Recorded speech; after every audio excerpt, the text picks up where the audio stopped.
كي ندعو إلى الله لننشر الخير في الكون الذي حار. یہ عجیب بات ہے کہ آپ کی مخالفت نے آپ کو زیادہ مشہور کیا موافقت کے مقابلے میں.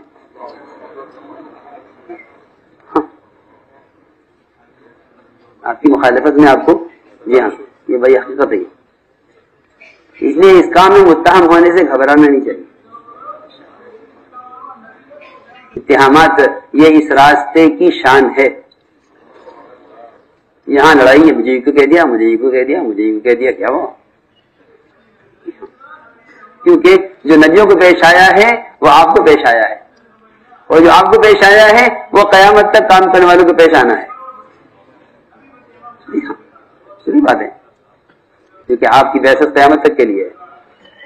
آپ کی مدت تو آپ کی حیات تک ہے. جی ہاں، آپ کا کام قیامت تک کے لیے. جی ہاں، اس امت کا مبعوث ہونے کا مطلب یہی ہے. تو جو آپ کو کہا گیا کہ آپ نبی جی اس سے آپ اسے ملول نہ ہوئیے، اللہ نے تسلی دی. ما يقال لك الا ما قد قيل للرسل من قبلك. جو آپ کو کہا جا رہا ہے آپ سے پہلے نبیوں کو کہا جا چکا. جی ہاں، یہ ہے بات. تو اتہامات ہے کہ اتہامات تو اس راستے کی شان ہے. البتہ یہ بات یاد رکھو کہ اگر معاملہ اپنا اللہ کے ساتھ صاف ہے، اگر معاملہ اپنا اللہ کے ساتھ صاف ہے تو پھر یہ باہر کے سارے قصے سب ختم ہو جائیں گے. اور اگر معاملہ اللہ کے ساتھ بگڑا ہوا ہے تو میں آپ کو بتاتا ہوں کہ برات تو نازل ہوگی نہیں. وہ تو عائشہ کے لیے ہو چکی، برات تو نازل ہوگی نہیں، لیکن اللہ رب العزت ان ناگواریوں میں سے خیر ایسی نکال کر دکھلائیں گے جس کی طرف گمان خیال پہنچ نہیں سکتا.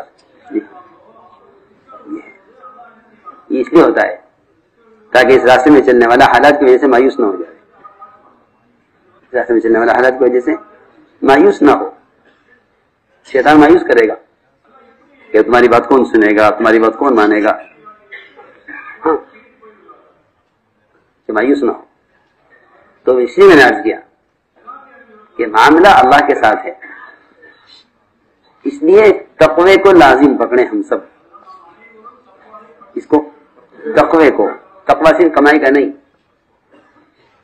کہ تمہیں اجتماعی کام کے اندر جو بیماریاں پیدا ہوتی ہیں ان بیماریوں کا علاج کرو، یہ تقوی ہے. ان بیماریوں سے بچو، یہ تقوی ہے.